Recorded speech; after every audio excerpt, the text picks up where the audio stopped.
to warn you. You're doomed to stay. Go. Go. Hey yo, Michael and Jason and Chucky, get ready. Heather's moving to Elm Street, kicking it with Freddy. Cause Heather loves horror. What's your favorite scary movie? Shit the man! Well, howdy, Heather loves horror.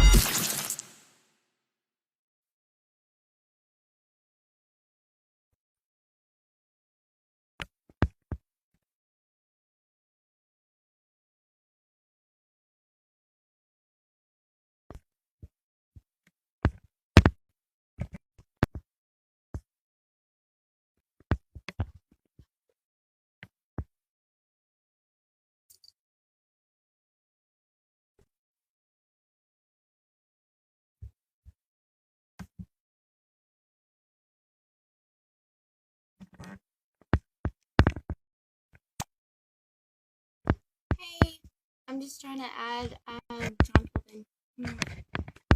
How's it going?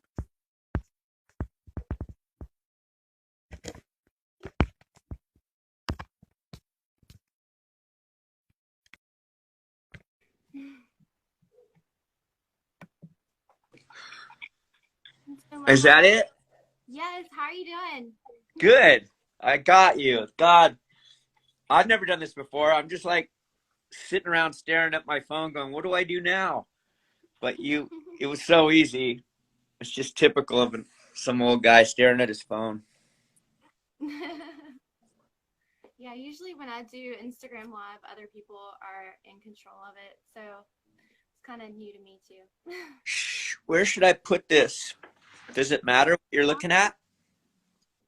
Just whatever you're comfortable with. Okay, I'll go in the bathroom. No, I'm just kidding. Okay. I'm most comfortable in the bathroom. Let me see.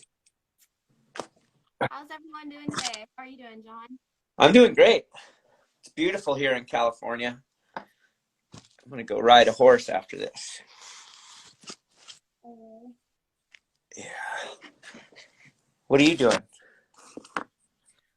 Nothing. I've just, been preparing for this. No big deal.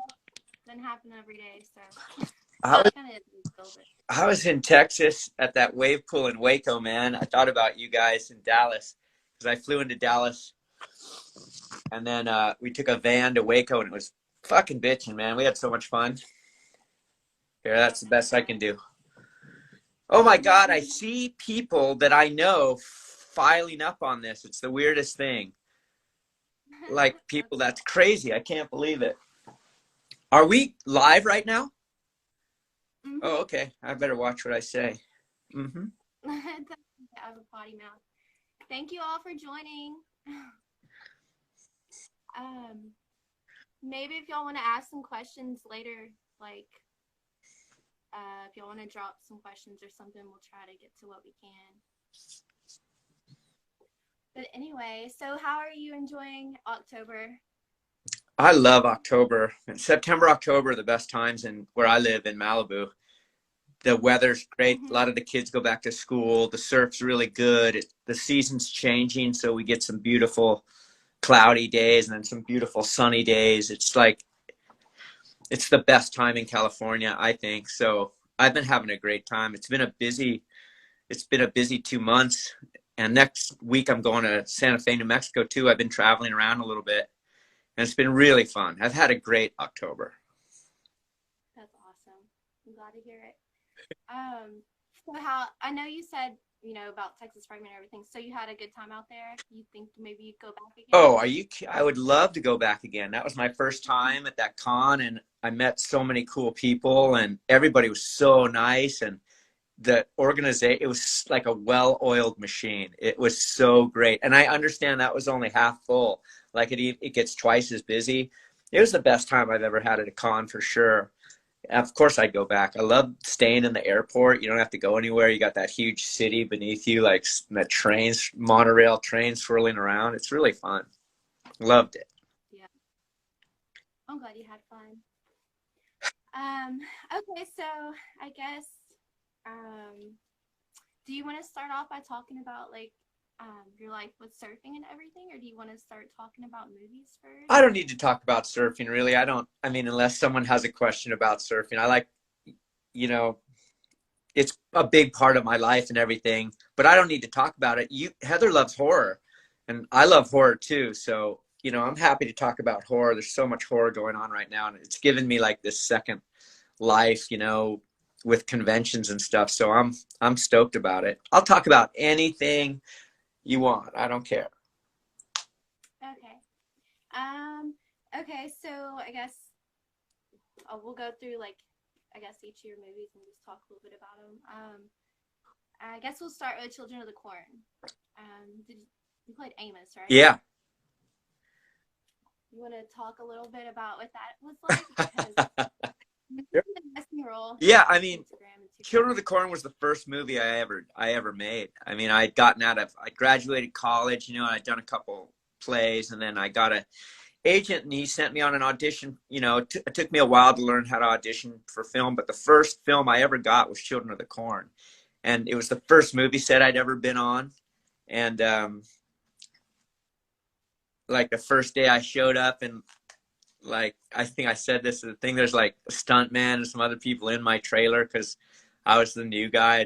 I was like, is this what it's like? And this is me getting hazed for being in a movie? But I think one of the first scenes I ever shot in a movie was, you know, carving my chest up with that knife, and it was a prop, and they had like a tube coming out of it. And I was so excited and so nervous and so happy to be making a movie. You know, you can hear the camera, the film spurling through the threads. It's such a great to look at another actor and say a line in character and have them talk back to you in character. It was a great experience. And I had to do another movie right after that was a radically different character. And so my agent said, hey, use this low budget horror movie as a learning tool. So you learn how to work with the camera, the cameraman, you know, the lights and everything, so that you're more prepared for your second one.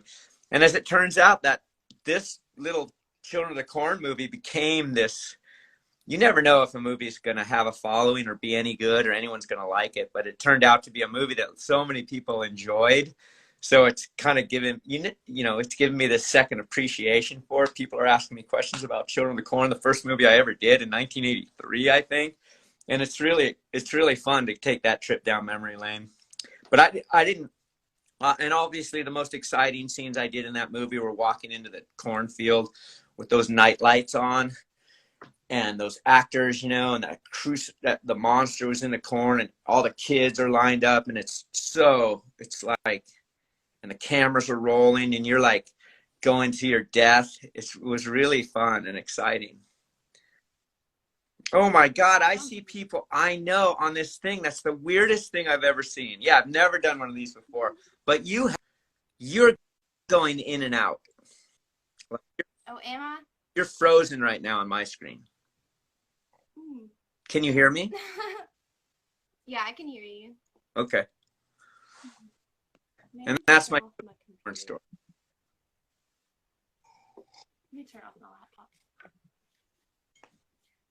Can you hear me, or? I hear you perfectly. You're just a frozen blob on my little phone. Okay.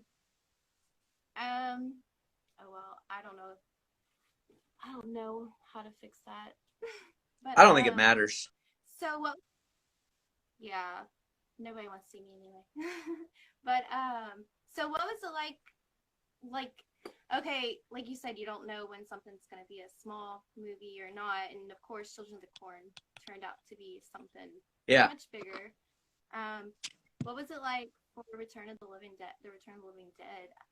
Did you expect it to be even like a smidgen of successful as it was? I mean, it's got a great cast, and it's got a great cast now because it's developed into a cult movie. Again, while we were making it, nobody really knew what they were doing. There was an actors strike, so all the actors were just really lucky to be working. I don't think anybody understood O'Bannon's vision for the film, because it was the very first comedy, zombie, punk rock combination, movie. Now all the zombie movies are you know, have humor in them. But this was the first one that was a outrageous riot comedy with punk rock. I was thrilled about the music. I was, you know, really happy to be working, but I'd never been in a zombie movie. Not that many people had at that time. So we're all reacting, which is great. We're all reacting like, what the fuck is going on? You know, like these zombies running, they're eating brains and they're making jokes. It's like we had no idea what was going on, or I didn't. Some smarter actors might have known what was happening, but I just wasn't a smart enough actor, or didn't take enough paying enough attention on days that I wasn't working. Like when I was working, I was just with that group of punk rocks in the rain running from zombies. I never got to work with Tom Matthews, you know, which is too bad because he's been since then. But James Karen, you know, and Don Calfa, those guys were just stuff that was just outside of me, and figure out how, you know, they're just so great. Dan O'Bannon just had a vision that was unique, and that's why I like to consider him. I refer to him as a genius because his vision was original. You know, he has original thought, and he put together this cast. We had to audition with each other for weeks, you know, like seemed weird, but he was just trying to get a chemistry down and get to see how we were doing, you know, because he had so much on his plate when he didn't want to have to worry about the actors' performances. So he got the right people that fit his idea. I was just playing a nerd, you know, over sincere nerd trying to be cool. And that worked fine for me, you know, as it turns out. That just worked fine for me. In love with a girl that hated me. And that's funny now and great. At the time, I was just this nobody liked Chuck, you know. But now some people are like, oh, I think Chuck was cool, which is the greatest thing in the world to hear, because it means they've seen it a couple times, looking at it through different perspectives. But I swear, when we made that movie, I thought it was never going to come out, and no one's going to see it if it does come out. And I think it was 30 years later, I was this movie I've ever been involved in, because it just had an original look to it, and people appreciate that and love it. I love it too now. The cast is like a family to me now. Go to cons, they're like family. I never even talked to them after that, or saw them hard till the movie developed the cult status, which takes about 20 years, 25 years. That's still so cool though, especially that y'all are like a family, and you know, probably pick up where y'all left off and you'll see one another.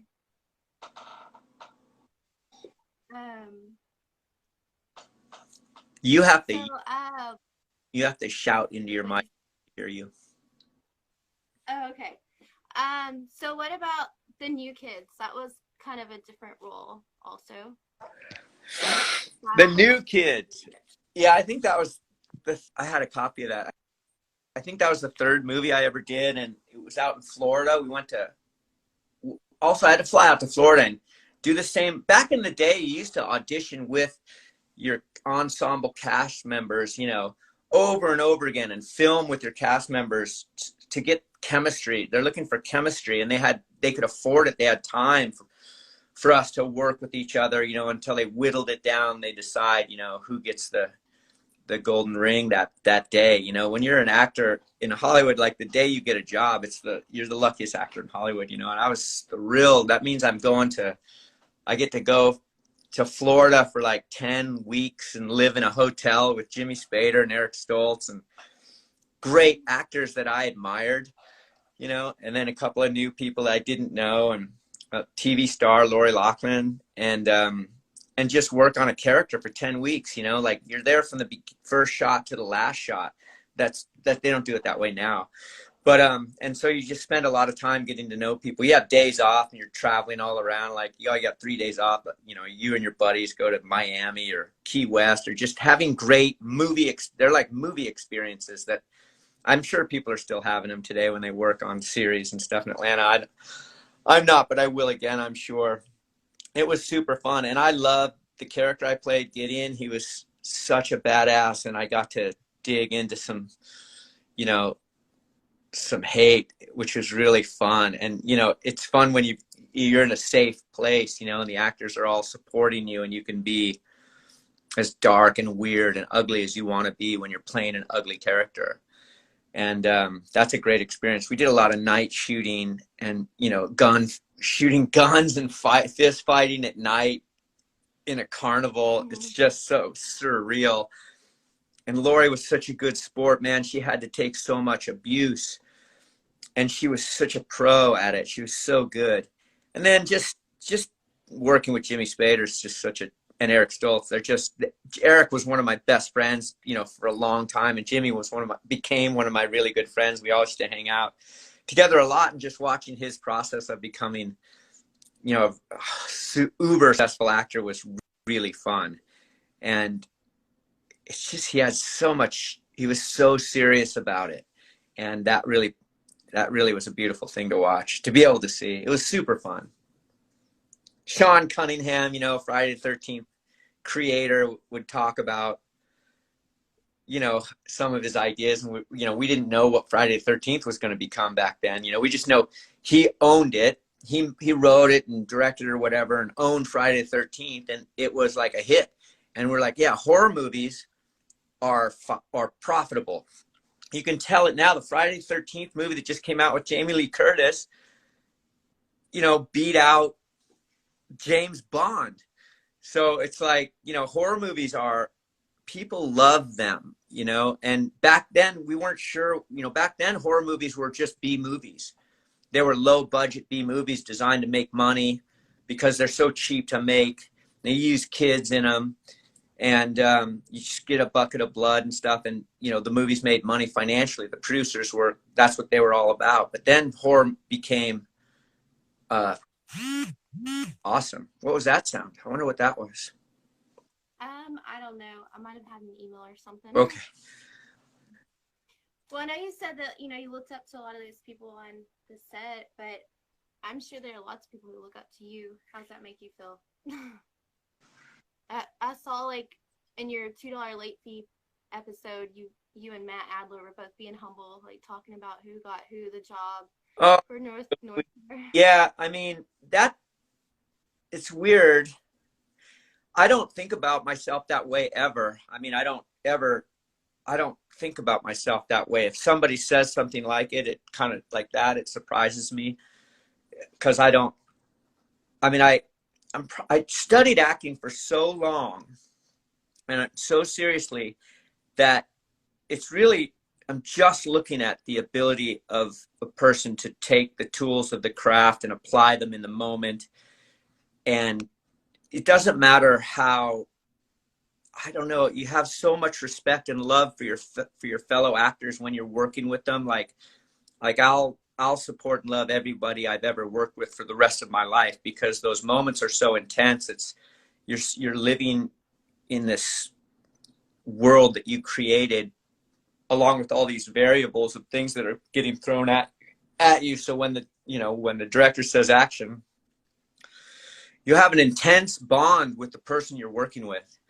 And that's the only thing I think about, you know, when I'm working with other actors, or after I've worked with them. I can't walk around thinking, you know, I never think about myself as an accomplished actor. I mean, I'm from Hollywood. I'm, you know, if anything, I think about myself as an overtrained, underemployed actor that hates to work from Los Angeles, that just would rather go surfing. I mean, that's kind of a callous, sarcastic way of looking at myself. But and believe me, I dream of acting. I invested so much time in my life, and I love it so much, you know. But my love for it is really just bound with my respect for other actors and what they have to go through and what they do to be real with me in a moment.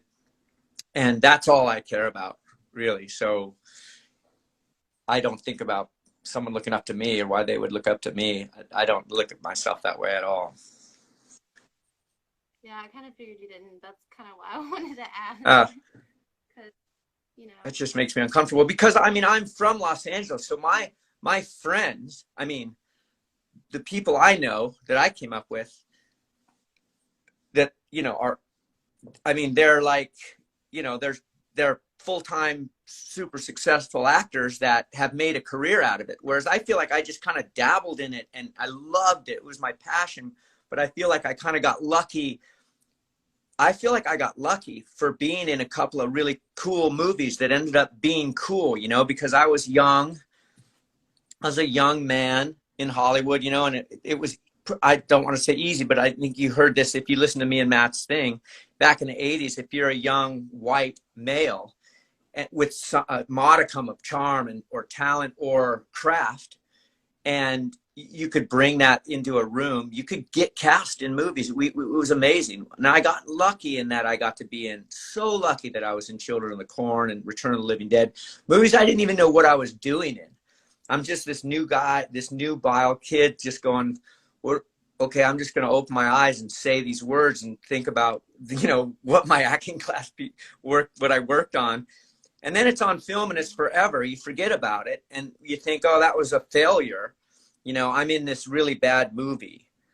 I'm a small part in these really bad movies, and then the movies become loved, and you're like, God, you like that? I guess this is why I feel this way.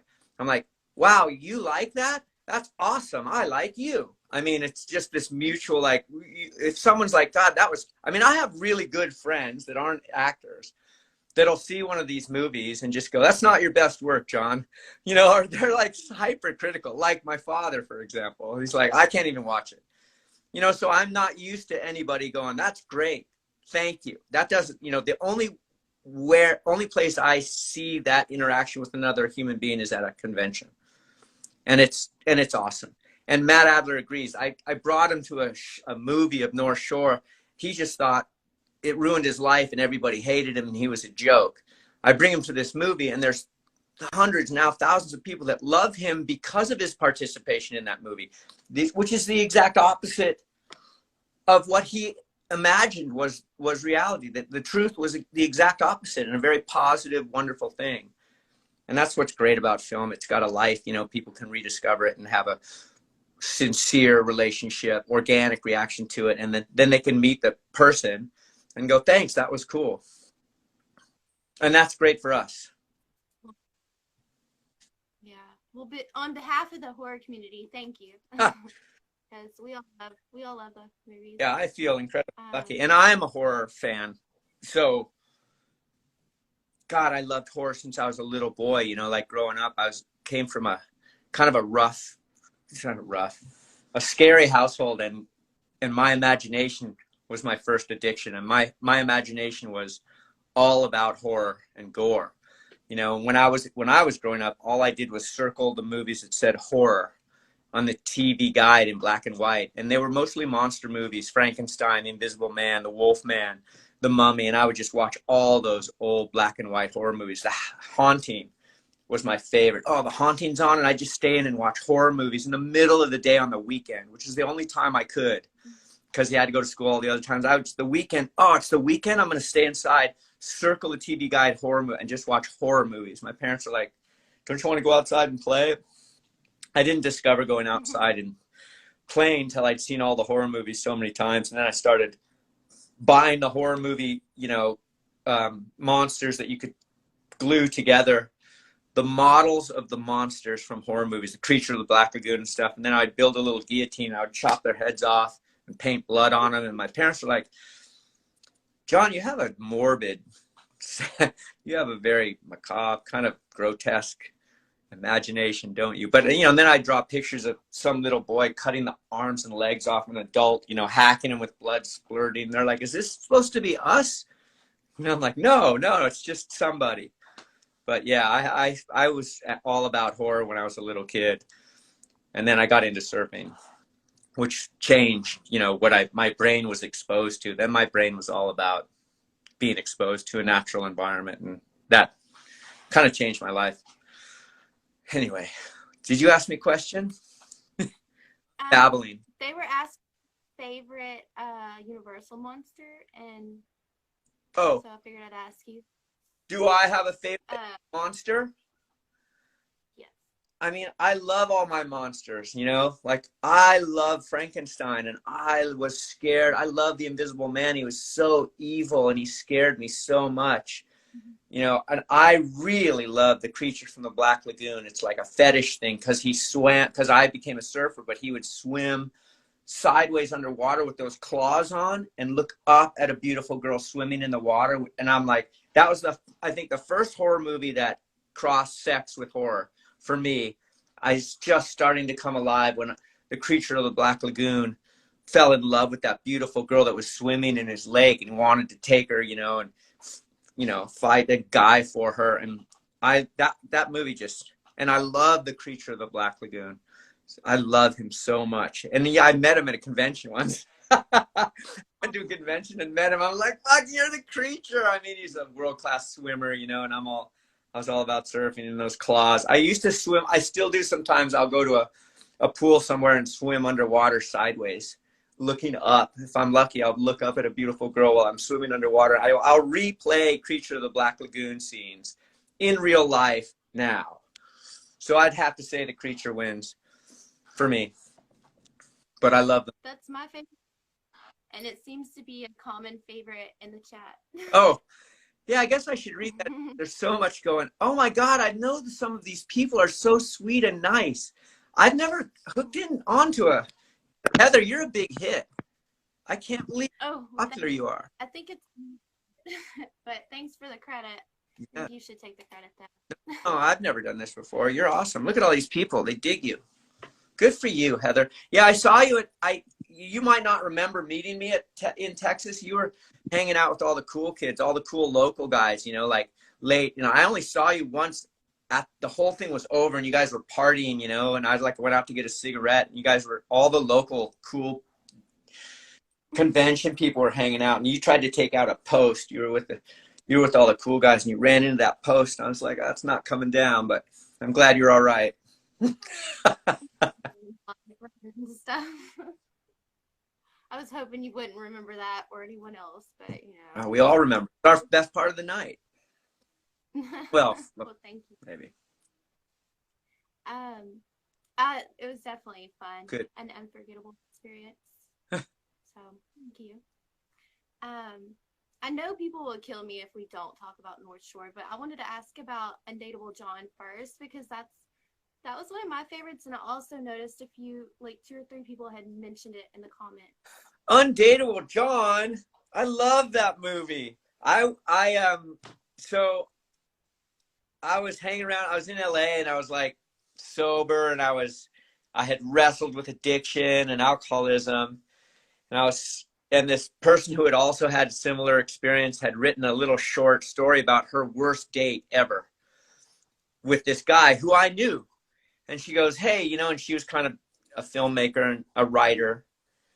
She's like, I wrote this little short about this terrible experience I had with your friend John. And I'm like, great. And she goes, would you be an actor again? Would you like to be an actor and act it out? We'll just shoot it on iPhones and make a short. And I'm like, yeah, sure. But Sin, I'm not going to play my friend John. I mean, I'm not going to play him. He's going to know it's about him, and I'm not going to I've known him longer than I've known you, and you had a bad date with him. I'm not going to do that to my friend. That's not cool. And you should tell him you're writing something about your bad experience with him, you know, because people are going to find out, whatever.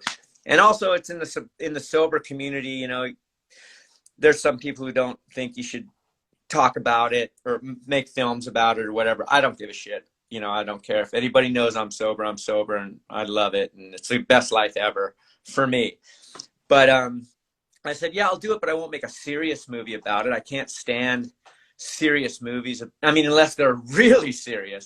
But I don't want to, this wasn't going to be really serious. There's too much humor in it. I said, yeah, I'll just play a version of me as if I was that bad date for you. She's like, sure. So we made him a surf instructor, which I am. You know, we made him struggling with sobriety, which I have, you know, bouncing in and out of, you know, being clean, relapsing, you know, which I have.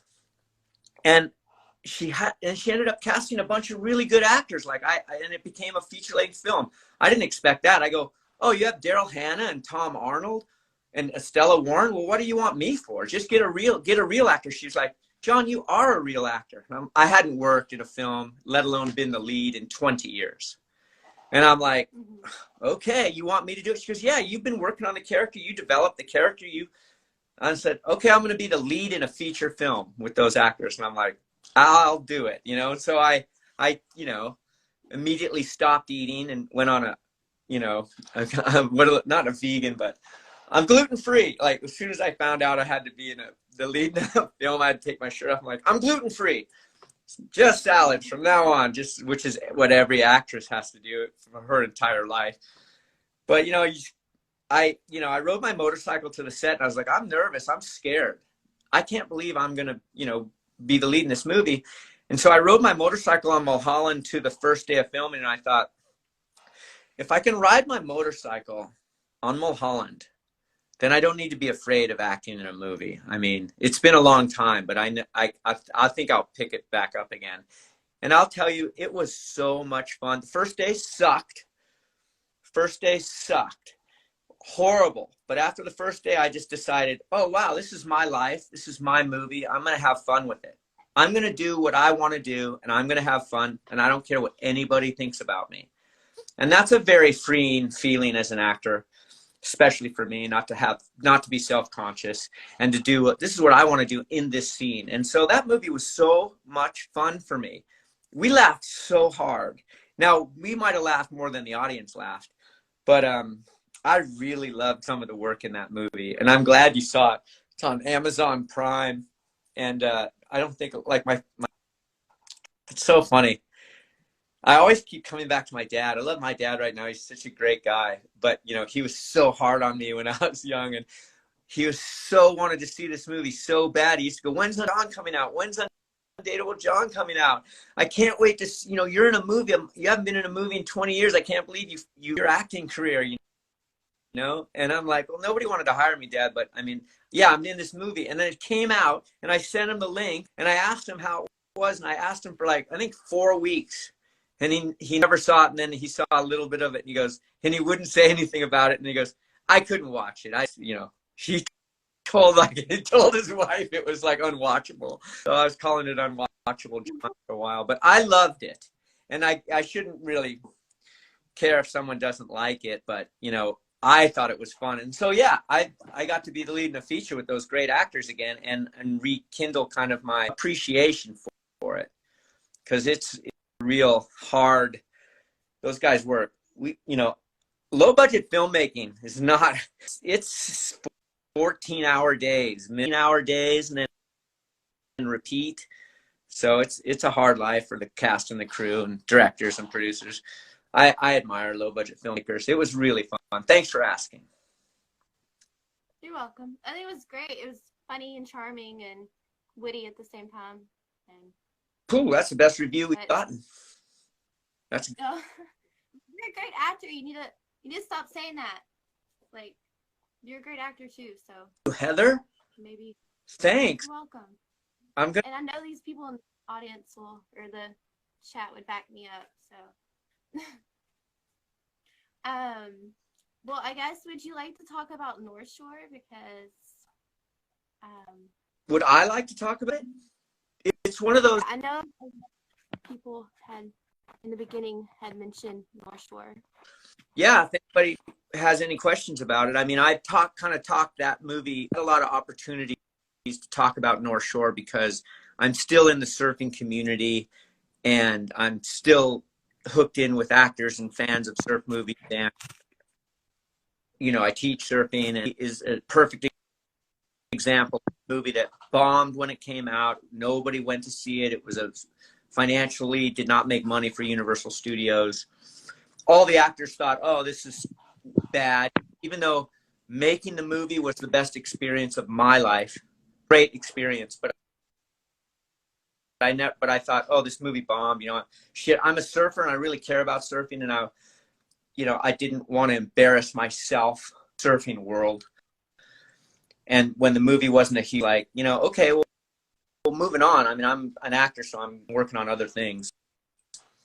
I didn't think about it much. And it wasn't for, you know, it took 20 years for that movie to become a hit, a cult hit.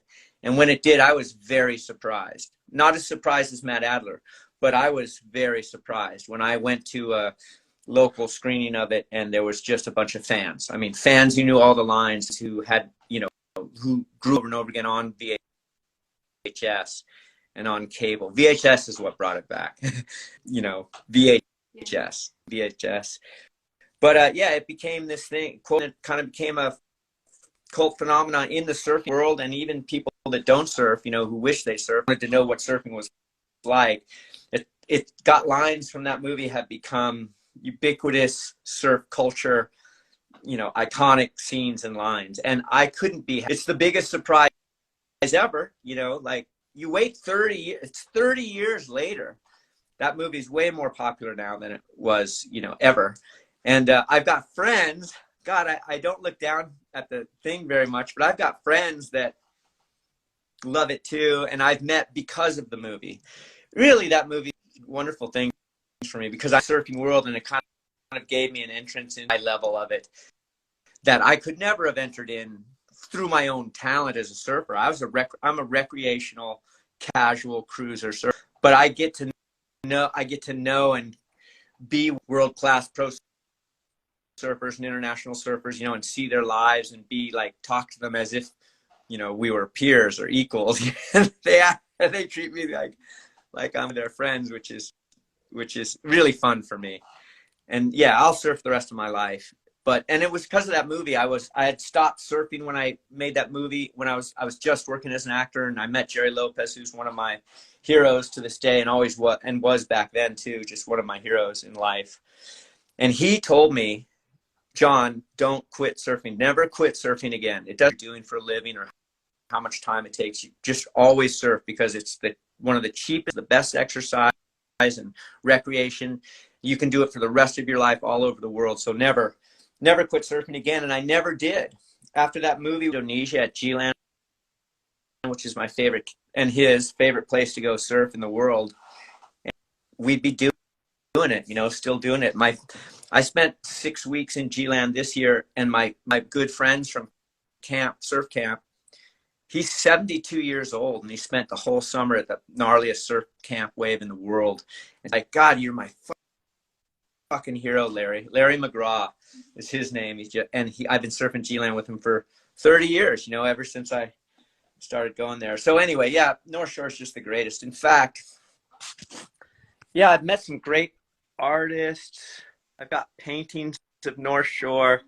I became lifelong friends with Matt Adler, who's in that picture, you know, and it's become, it went from this little movie I did to only took 6 weeks to film it, and it wasn't a hit, into this thing that informed my life.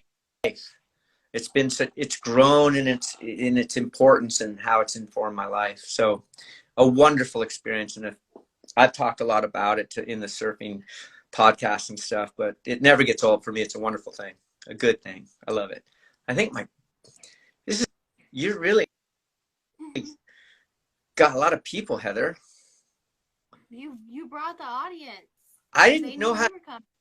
I didn't advertise it. I wanted to post it on my social, which isn't big, but I didn't know how. I didn't know how to share it. I hope it got. I don't care. I'm babbling. No, you're good. I'm trying to think. Let's see. Do any of y'all have any questions y'all want to ask? Oh wow, you open it up for questions. Luke says hi. Hi, Luke. My Amanda, my beautiful niece, had a beautiful little baby boy, Luke. Little peanut. He's super cute. She's just an amazing Amanda. Congratulations. I guess he's talking now because he said hi. That's so amazing. Those people like. I hardly ever get to see. I get to say hi to him. That's cool. It's shared on my. Well, I'm not going to read that because I'm just stupid. I'm just going to sit here. If you ask a question, I'll answer it. They're saying hi. I love you. Let's see. Favorite quotes. I can tell you're lame by the way you wear your shorts. Favorite movie of all time? Not sure. Fantastic actor. Undateable John was great, buddy. We loved it. Could feel your struggle.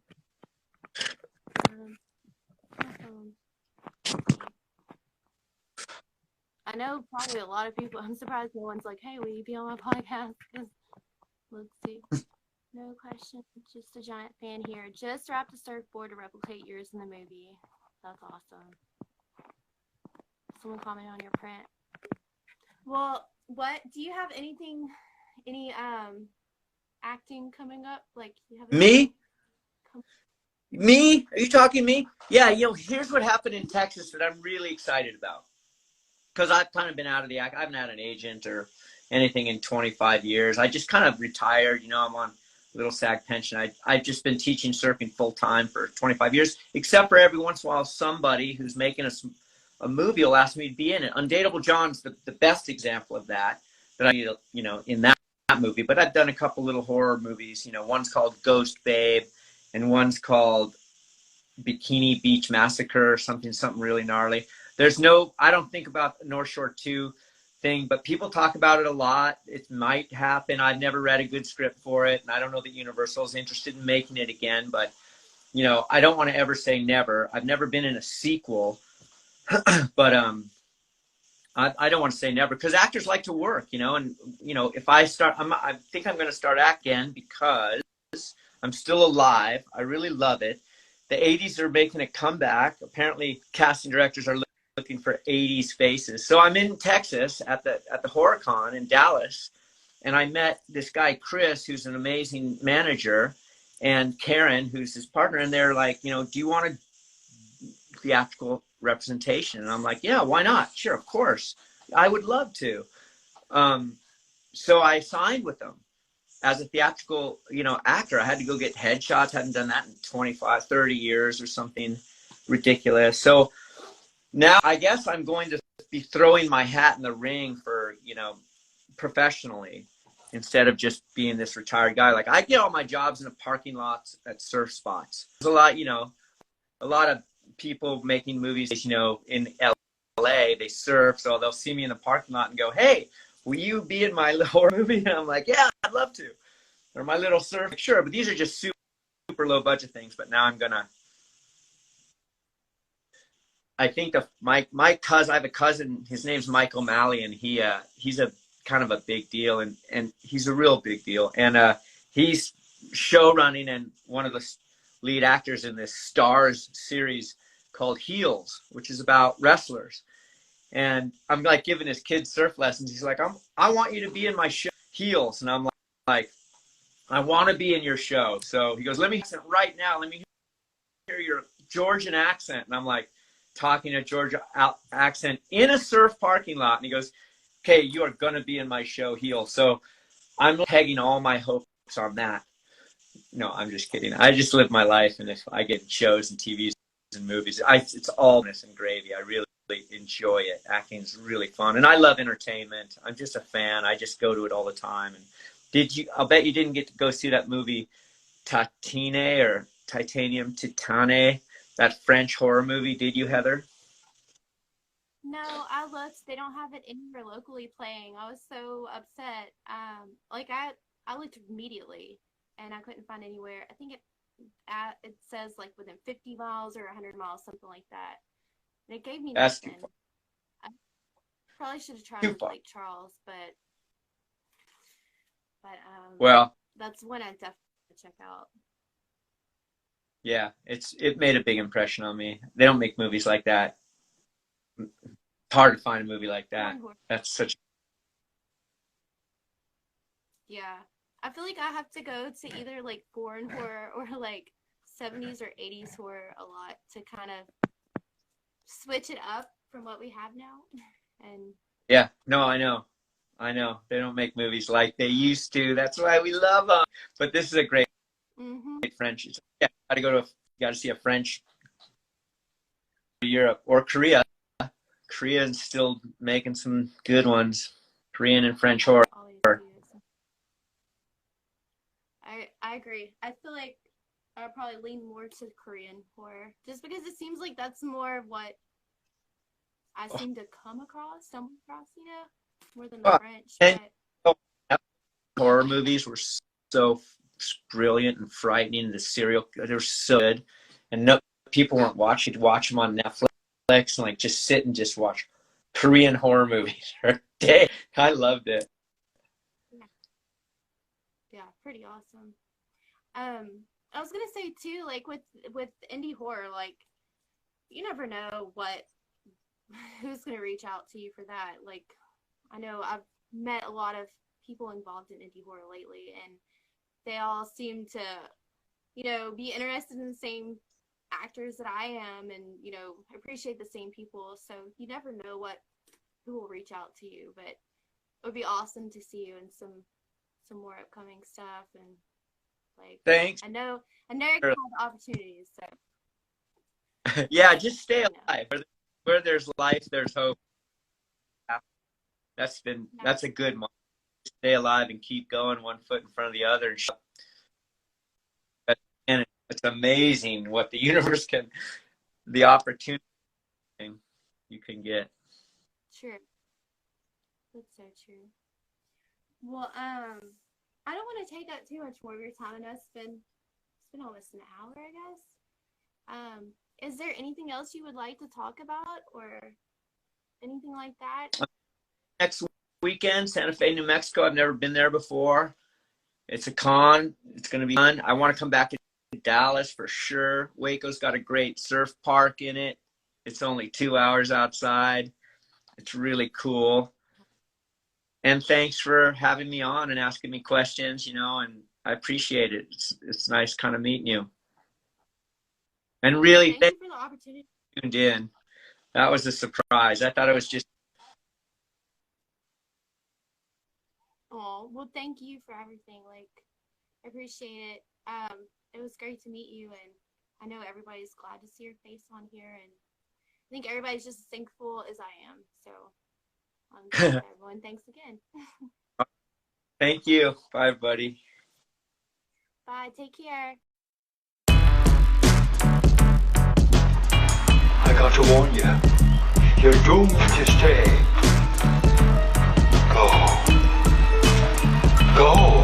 Hey yo, Michael and Jason and Chucky, get ready. Heather's moving to Elm Street, kicking it with Freddy. Cause Heather loves horror. What's your favorite scary